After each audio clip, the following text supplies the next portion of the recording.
Madame, Monsieur, bonsoir. Il est 19h. Voici les titres de votre journal.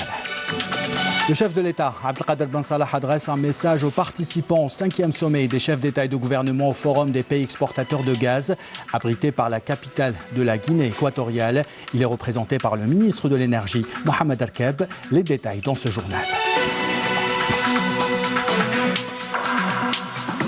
Nous revenons dans cette édition sur les messages forts du général de corps d'armée Ahmed Gaïd Salah, vice-ministre de la Défense nationale, chef d'état-major de l'armée nationale populaire, lors de ses visites au commandement des forces navales et au commandement de la garde républicaine.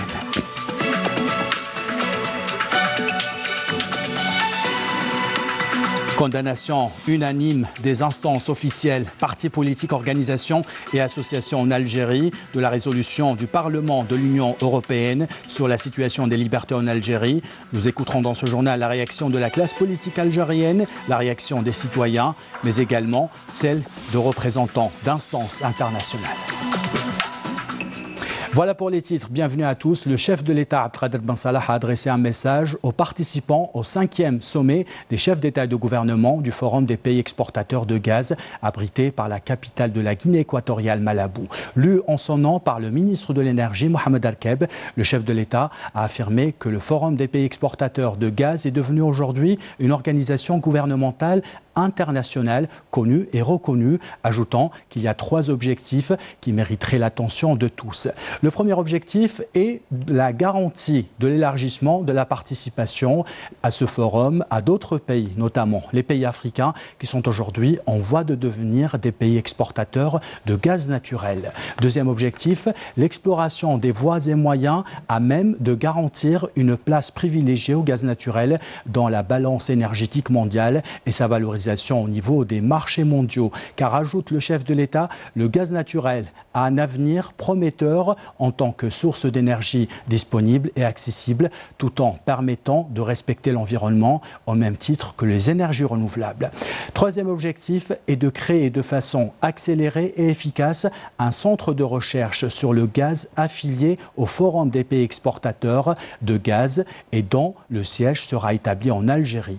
Nous avons adopté cette initiative et nous sommes fiers et convaincus que l'innovation et la maîtrise de la technologie, ajoute le chef de l'État, a un rôle stratégique dans la production du gaz. Dans ce sens, le chef de l'État a insisté sur la coopération en matière de recherche scientifique et de développement technologique, d'échange d'expériences et de valorisation et renforcement du capital humain. Nous sommes fiers, poursuit le chef de l'État, du rôle leader que joue l'Algérie dans cette initiative et vous remercions de votre soutien dans la création et le lancement du centre de recherche de gaz. L'Algérie, qui a toujours été leader dans le domaine de la production de gaz, aspire à développer davantage ses ressources gigantesques en gaz naturel conventionnel et non conventionnel. Et nous allons œuvrer, poursuit le chef de l'État, à la concrétisation de cet objectif dans l'intérêt de notre peuple et dans un souci permanent, la protection de l'environnement. L'Algérie considère que ce forum est appelé à jouer un rôle crucial dans un contexte énergétique actuel. Ce sommet est une occasion de donner une nouvelle dynamique à notre coopération, conclut le chef de l'État. Et en marge de ce forum des pays exportateurs de gaz qui se tient en Guinée équatoriale, le ministre de l'Énergie, Mohamed Arkeb, a signé avec son homologue guinéen un mémorandum d'entente entre le groupe algérien Sonalgaz et le groupe Sonagaz de Guinée équatoriale. Dans l'actualité de ce vendredi, nous revenons sur la visite de travail d'inspection effectuée par le général de corps d'armée Ahmed Gaïd Salah, vice-ministre de la Défense nationale, chef d'état-major de l'armée nationale populaire, au commandement des forces aériennes et au commandement de la garde républicaine. Dans son allocution d'orientation devant le personnel de la garde républicaine, le général de corps d'armée a souligné que les marches populaires que connaît l'ensemble du territoire national reflètent le degré élevé de la maturité chez les enfants de l'Algérie. Il a dénoncé la machination abjecte que cible l'Algérie, qui cible donc l'Algérie. Retour sur cette visite avec Fla Braz et Hakim Geshrout. Lors de ses visites de travail et d'inspection au commandement des forces aériennes et au commandement de la garde républicaine et du haut de leur tribune, le général de corps d'armée Ahmed Gaïd Salah, vice-ministre de la Défense nationale, chef d'état-major de l'armée nationale populaire, a adressé des messages forts, soulignant la détermination de l'institution militaire à préserver cette cohésion et cette solidarité entre l'armée et le peuple, dont les liens ne se sont jamais rompus et ne le seront jamais. Et ce, malgré tous les changements observés au fil du temps. L'Algérie ne s'est jamais soumise et ne se soumettra jamais aux machinations et aux complots et conspirations, a souligné le général de corps d'armée Ahmed Gaïd Salah, qui a valorisé le rôle du peuple, qui a déjoué toute forme de machination qui touche à la souveraineté et à la sécurité de l'Algérie et ne pourra jamais négocier ses fondements, ses valeurs et l'indépendance de sa décision. L'Algérie, libre, indépendante et souveraine dans ses décisions, n'accepte aucune ingérence ou dictat et ne se soumettant à aucune tractation de la part de quiconque, et je dis bien de la part de quiconque.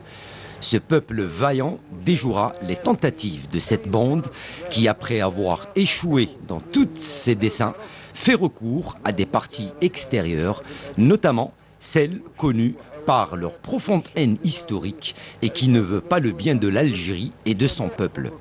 Ce peuple qui a crié haut et fort qu'il n'a pas besoin de leçons, quelle que soit leur origine, sait parfaitement comment répondre au moment opportun à ces porte-voix qui tentent en vain de s'immiscer dans ses affaires et d'entraver le processus du passage de l'Algérie à une nouvelle ère où elle tracera sa voie avec constance vers le progrès et la prospérité dans la sérénité et la quiétude. Le général de corps d'armée Ahmed Gaïd Salah, vice-ministre de la Défense nationale, chef d'état-major de l'armée nationale populaire, a rappelé la ferme volonté du peuple algérien et sa détermination à s'engager par sa position auprès de son armée pour un lendemain meilleur et d'aller massivement aux élections du 12 décembre prochain autour d'une vision consensuelle qui place l'avenir de l'Algérie et ses enfants au-dessus de toute considération et loin de tout calcul, afin de faire aboutir la voix du peuple à la concrétisation de sa volonté. Les signes de ce futur prometteur se profilent à l'horizon. La bonne intention et le souci nous animent avec détermination et dévouement pour réunir toutes les garanties tangibles permettant de préserver le choix des Algériens lorsqu'ils auront à exprimer leur voix lors des prochaines élections présidentielles. Ce sont là des garanties manifestes à travers lesquelles nous tenons à ce que le citoyen algérien ait le sentiment que sa voix atteindra la destination qui lui a voulu. Désormais, la responsabilité incombe au peuple souverain. Il est aujourd'hui, à la lumière de ces garanties électorales, le premier et l'unique responsable de ses choix. Aussi, le peuple algérien, toutes catégories confondues, jeunes, femmes, hommes et étudiants, sont appelés à se tenir aux côtés de leur pays en ces circonstances particulières et à déjouer les desseins de la bande et de ses relais par une participation massive, forte et avec conviction aux prochaines élections présidentielles qui se dérouleront dans une atmosphère empreinte de démocratie réelle et faire ainsi de ce rendez-vous historique une réussite qui constituera un nouveau départ sur la voie de l'édification du nouvel État algérien.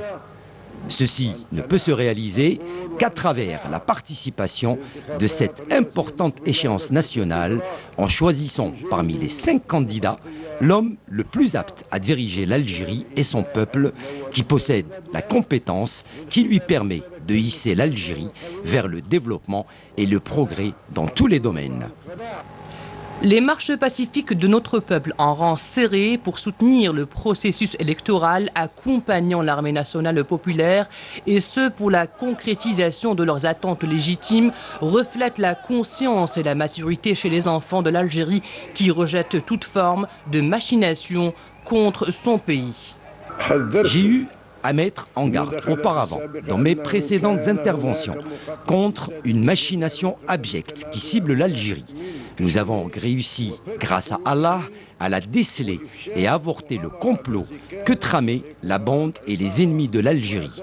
Ainsi, et grâce à notre conscience au sein de l'armée nationale populaire de la portée de ces desseins tendancieux et à la prise de conscience par le peuple algérien de leur gravité, nous avons pu les déjouer, soucieux que nous sommes de l'intérêt du pays et de notre engagement à le protéger et à le défendre en toutes circonstances. Dans ce cadre, la position historique de l'armée nationale populaire qui s'est alignée aux côtés du peuple et a préservé l'État et ses institutions présente des solutions objectives et rationnelles afin de surmonter cette phase.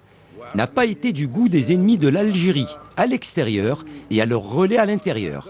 Ces ennemis qui savent pertinemment que l'union et la cohésion entre le peuple et l'armée sont le garant de la sérénité de notre pays. Cela explique pourquoi leur dessein vise à ébranler les fondements de cette unité à travers la désinformation et le mensonge dont la fausseté s'est avérée devant le peuple algérien. Ce peuple qui sera toujours fier de son armée, qui a donné des leçons dans l'allégeance à la patrie et à la fidélité au serment des Chouhada.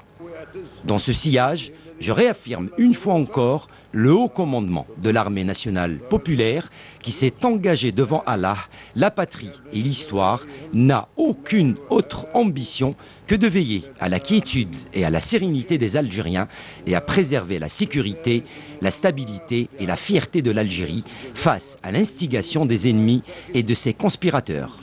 Enfin, je tiens à rappeler de nouveau que le peuple algérien en cette phase particulière poursuit son parcours historique et héroïque grâce à son attachement solide à la patrie et à sa cohésion avec son armée nationale populaire, digne héritière de l'armée de libération nationale.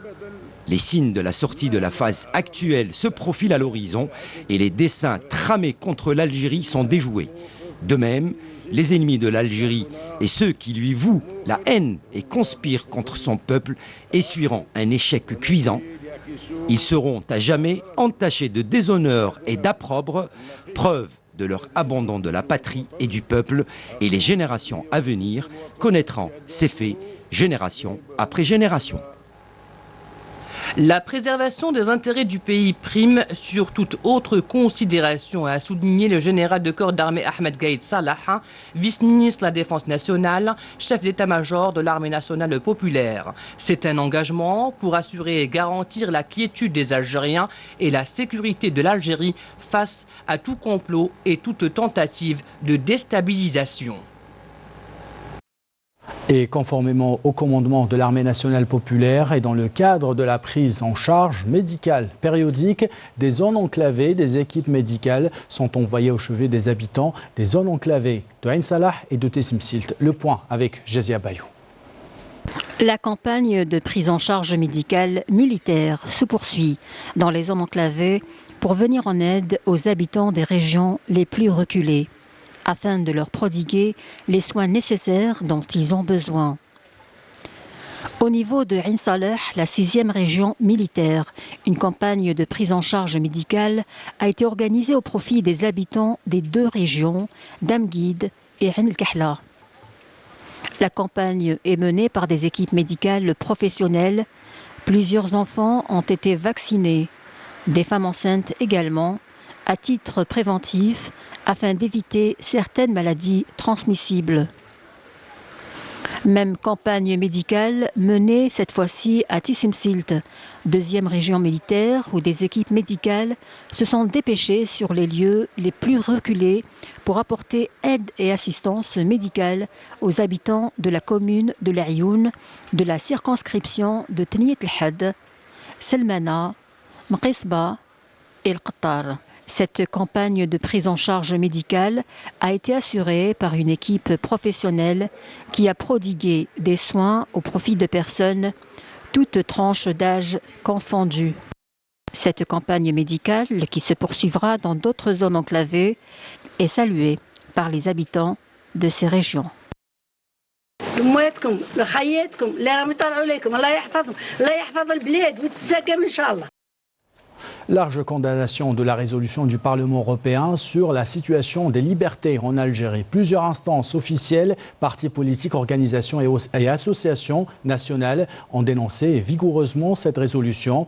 Une résolution qualifiée d'ingérence flagrante dans les affaires internes et une provocation à l'encontre du peuple algérien. On découvre ces réactions avec Amel Barba. La résolution adoptée jeudi par le Parlement européen sur la situation des libertés en Algérie suscite une avalanche de condamnations, aussi bien de la part d'instances officielles que non officielles. Toutes sont unanimes à estimer qu'il s'agit là d'une ingérence flagrante dans les affaires intérieures de l'Algérie et de provocation à l'encontre du peuple algérien. S'exprimant sur ce sujet, le président du Conseil de la Nation par intérim, Salah Goudil, a rejeté catégoriquement la résolution adoptée par le Parlement européen, dénonçant une connivence sans précédent entre les ennemis de l'Algérie, de l'intérieur et de l'extérieur. Nous rejetons fermement les agendas étrangers dictés à l'Algérie.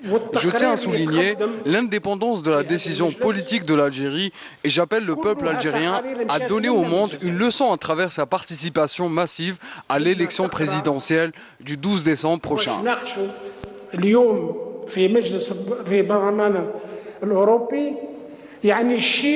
De son côté, l'Assemblée populaire nationale a également dénoncé dans un communiqué la résolution adoptée par le Parlement européen, la qualifiant d'ingérence flagrante dans les affaires internes et de provocation pour tous les Algériens, réitérant l'attachement et l'engagement de l'Algérie vis-à-vis de toutes les chartes internationales. L'APN dit rejeter totalement tous les mensonges et allégations visant les lois algériennes, essentiellement celles et entrées aux libertés. Dans le même sillage, le ministère des Affaires étrangères a dans un communiqué rejeté dans le fond et dans la forme l'immixtion flagrante du Parlement européen dans les affaires internes de l'Algérie et dit se réserver le droit de procéder à un examen général de ses relations avec l'ensemble des institutions européennes. De son côté, le Conseil national des droits de l'homme a exprimé ses vives dénonciations et condamnations de la résolution européenne, affirmant qu'elle est basée sur des renseignements erronés et des intentions malveillantes. Abondant dans le même sens, l'Union générale des travailleurs algériens a condamné cette résolution. La centrale syndicale, en tant que représentant historique des travailleurs algériens, a décidé d'organiser demain une marche nationale pour dénoncer toute ingérence étrangère dans les affaires intérieures du pays. Il faut dire que cette résolution européenne a provoqué un véritable tollé général chez bon nombre d'organisations et associations nationales.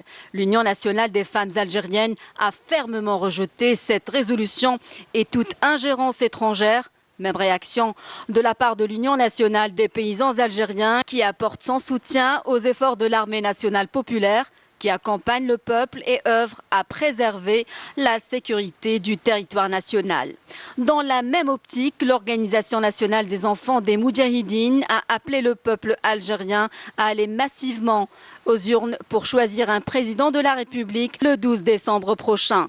De son côté, l'Académie de la société civile algérienne a dans un communiqué souligné que l'Algérie n'avait de leçons à recevoir de personne en matière de liberté et droits de l'homme. Ce qu'a également soutenu l'Académie de la jeunesse algérienne, condamnant la résolution européenne. Vive indignation aussi de la part des scouts musulmans algériens et de l'autorité nationale indépendante des élections qui se sont élevés contre cette résolution émanant d'un parlement prétendant défendre les droits des libertés. Au volet arabe, le Parlement arabe a exprimé dans un communiqué son rejet catégorique de la résolution adoptée par le Parlement européen, la qualifiant d'ingérence flagrante dans les affaires internes de l'Algérie, estimant que cette résolution a été rendue par une juridiction non compétente. Sur le plan international, la haute représentante de l'Union européenne pour la politique étrangère et la sécurité a insisté sur le respect total de l'Union à la souveraineté et l'autonomie de l'Algérie.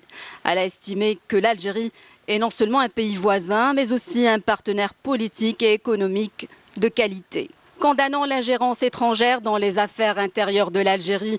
L'Espagne, par la voix de son ministre de l'Intérieur en visite en Algérie, a tenu à exprimer son appui au processus électoral du 12 décembre prochain. Et toujours en rapport justement avec cette réaction par rapport à la résolution de l'Union européenne, nous vous proposons d'écouter Sergio Piazzi, secrétaire général de l'Assemblée parlementaire de la Méditerranée. Nous l'avons contacté et nous lui avons demandé sa réaction par rapport à cette résolution. Je vous propose de l'écouter. Écoutez, je peux vous dire qu'hier, à l'unanimité, le bureau politique de l'Assemblée parlementaire de la Méditerranée, qui s'est réuni à Rome, a exprimé tout son soutien au processus démocratique en Algérie. On a dit à nos délégués algériens, on a exprimé les souhaits, si les pays, si le mécanisme algérien le souhaite, pour une mission d'observateurs électoraux, d'être à Alger, de venir en Algérie avec nos amis pour faire notre travail, notre mission d'observateur. C'est nous, à côté de nos États membres, qui les souhaitent, qui nous invitent d'être là à côté de la communauté internationale. C'est un symbole d'amitié et de coopération internationale avec nos pays membres. Je ne connais aucune résolution du Parlement européen, excusez-moi, mais ce n'est pas mon organisation et au contraire, notre assemblée de laquelle l'Algérie est membre fondateur, on travaille ensemble depuis et nous encourageons la tenue des élections. Et dans le même contexte, nous avons contacté Abdelmajid Tennouni, membre permanent du Parlement de la Méditerranée. Voici sa réaction. Nous dénonçons très vivement, nous parlementaires algériens, ici au niveau de la PM, la soi-disant, entre guillemets, résolution du Parlement européen pour s'ingérer dans les affaires algériennes. Les élections doivent se tenir en Algérie le 12 décembre. L'Assemblée parlementaire de la Méditerranée encourage la tenue de ces élections. Tous les délégués ici présents sont d'accord pour la tenue des élections en Algérie. Donc nous remercions pratiquement toutes les délégations étrangères au niveau de la PM qui nous encouragent. Ils ont émis le vœu et le souhait d'être membres observateurs pour voir comment se déroule notre processus électoral. Donc c'est une excellente chose pour l'Algérie. Les élections auront lieu le 12 et nous serons tous très ravis d'avoir un nouveau président d'Algérie. Voici à présent la réaction du président du Parlement panafricain, Roger Nkodo Dang. Le Parlement panafricain, Parlement des peuples africains, dont le siège est en Afrique du Sud, a appris avec consternation des résolutions contre l'Algérie et le Cameroun prises par le Parlement européen. Ces résolutions, qui ne sont que des injonctions aux États souverains, ne rentrent pas dans le cadre du mémorandum signé en 2004 entre le Parlement panafricain et le Parlement européen, dont les relations sont des relations de continent à continent, et n'a reçu aucune compétence universelle pour juger les pays africains. L'Algérie et le Cameroun, deux pays d'Afrique, connaissent des crises internes qui appellent à un règlement pacifique suivant les règles internes à ces pays. Toute ingérence extérieure, surtout quand elle est de nature à aggraver ces conflits, n'est pas la bienvenue.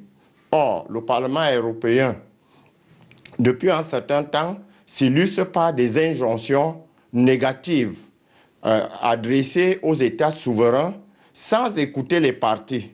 Il s'appuie soit sur des médias sociaux ou des organisations non gouvernementales ou parfois des personnes mal intentionnées pour prendre ces résolutions.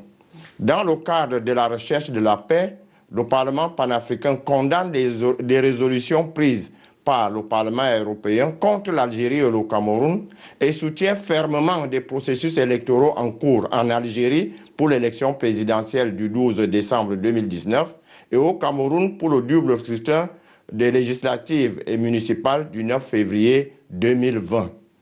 Le Parlement panafricain rappelle au Parlement européen le strict respect des dispositions du mémorandum signé en 2004, dont les relations sont empreintes de courtoisie et de respect de la souveraineté des États membres des deux parlements. Je crois que les problèmes africains doivent être réglés de manière générale dans un cadre africain. Plus particulièrement, quand il s'agit d'un pays, les problèmes doivent être réglés internes. Il faut des règlements, des solutions internes aux conflits internes. Toute injonction extérieure n'est pas de nature à favoriser la résolution des conflits. Et aujourd'hui, nous sommes quand même 100 ans après la colonisation. Nous ne comprenons pas pourquoi un parlement qui représente les pays européens peut sauter pour aller donner les injonctions dans les pays africains. Vous ne me direz pas que dans les pays européens, le Parlement panafricain ne trouve pas quoi dire. Il y a des problèmes en Europe. Mais nous restons dans le respect des engagements que nous avons pris avec le Parlement européen. Et il faut que ça soit clair que depuis 2004, le Parlement européen avait accepté de signer un mémorandum d'entente avec le Parlement panafricain. Et nous travaillons dans le cadre des problèmes de continent à continent. Et dans un entretien téléphonique, le président du Parlement panafricain, Roger Nkodo Dang, qu'on vient d'écouter justement, a exprimé à Salah Goudjil, président du Conseil de la Nation par intérim, sa plus ferme condamnation de la résolution de l'Union européenne. Roger Nkodo a qualifié, je cite, cette résolution d'ingérence inacceptable dans les affaires d'un pays africain souverain. Les citoyens de la wilaya de Tindouf ont tenu à dénoncer cette ingérence justement. Je vous propose d'écouter la réaction de certains d'entre eux.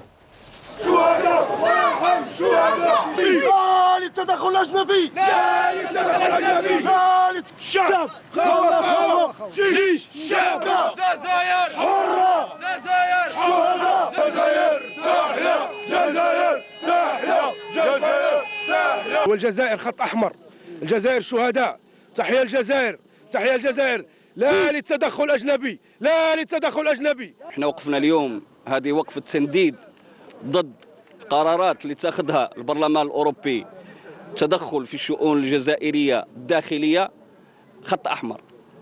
الجزائر شعبها، مقدراتها، مكوناتها، خط أحمر. اللي نقولوها اليوم وبصوت مرتفع، وخرجنا اليوم ندد ضد هذه القرارات وضد هذه الأيادي الخارجية اللي تبغي ولا تريد العبث بأمن الجزائر وبأمن شعبها وبمقدراتها. التدخل الأجنبي هذا راح مرفوض 100%، نرفضوه 100%، وإحنا رحنا مع الانتخابات ويحيى الجيش ويحيى الجيش ويحيى الجيش. يحيى الجيش ويحيى القايد صالح، وإحنا مع بلادنا، مع الجزائر، مع الجزائر، نموتوا على الجزائر، نحيوا على الجزائر. المسيرة هذه احنا رانا نعبر ونعبر عن رفضنا القاطع للتدخل الأجنبي في الشؤون الداخلية للجزائر. تدخل أجنبي، لا للتدخل الأجنبي، لا للشعب، جيش، شعب، الجزائر حرة. عندنا الكارتة الخضراء والجزائر بس. كلنا وحده موحده واقفين ضد هذا القرار تاع الاتحاد البرلمان الاوروبي، ونقولوا لهذا البرلمان لا تدخل في الشؤون الداخليه الجزائريه، لا تدخل في الشؤون الداخليه الجزائريه. الشعب الجزائري بامكانه انه يحل كل المشاكل التي تقع امامه، ويحيى الجيش، يحيى الشعب الجزائري، تحيا الجزائر وحده موحده. احنا كمواطنين تندوف رحنا مع جيشنا، احنا واقفين مع جيشنا في السراء والضراء، وما نقبلوا حتى واحد يتدخلنا في بلادنا ونحلوا مشكلة ولادنا بعضنا البعض، حتى واحد كله يتدخل في أمره وروحه. ما عندنا حتى مشكل، ما صارت أي قطرة دم، عطينا العالم كامل هذه الصورة اللي أبهرت العالم، وهذه الصورة هي اللي خلت الاتحاد الأوروبي يتحرك، أننا وصلنا لواحد الموصل أننا شعارنا جيش شعب خوا خوا. جيش شعب خوا خوا. C'est la fin de ce journal. L'équipe de la rédaction qui l'a préparé, l'équipe technique qui l'a réalisé, vous remercie de l'avoir suivi. En bas de votre écran, les adresses web pour le replay de vos programmes. Belle soirée à tous.